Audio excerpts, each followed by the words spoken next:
A distress signal and a call to an emergency hotline couldn't save the Abdullah from Somali pirates. The Bangladeshi-owned bulk carrier was boarded last week, the latest victim of a resurgence in Somali piracy that international navies thought they had previously brought under control.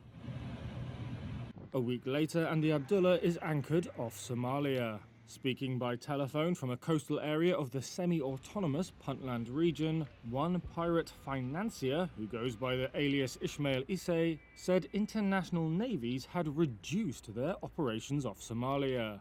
That's as, several hundred nautical miles to the north, Houthi militants have been launching repeated drone and missile strikes on international shipping in the Red Sea region since mid-November. Somalia's President Hassan Sheikh Mohamud said that distraction was encouraging piracy.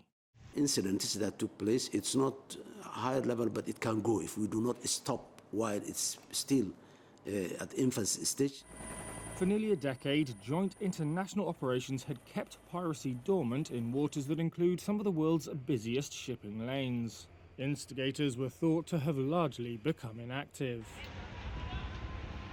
Mohamud says the answer is to boost Somalia's own law enforcement capabilities, both on land and in the sea.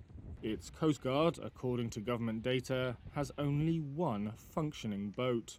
The capital Mogadishu, the breakaway Somaliland region, and Puntland also have their own maritime police forces with limited resources. At their peak in 2011, Somali pirates launched 237 attacks and held hundreds of hostages, according to the International Maritime Bureau.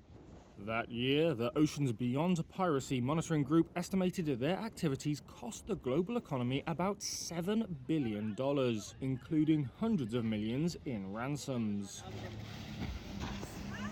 The current rate of attacks is significantly less.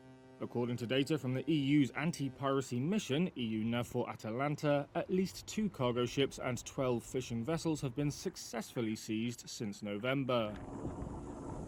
Over the weekend, the Indian Navy intercepted and freed another bulk carrier after it ventured back out to sea.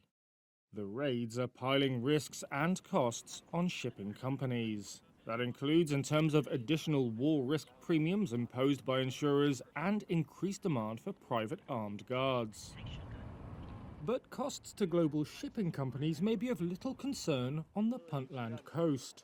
There, fisherman Kemi Kenan says some young Somalis have little choice other than turning to piracy. If the illegal foreign fishing boats in our sea will not stop, our youth will have to defend their sea, because they are losing their livelihoods.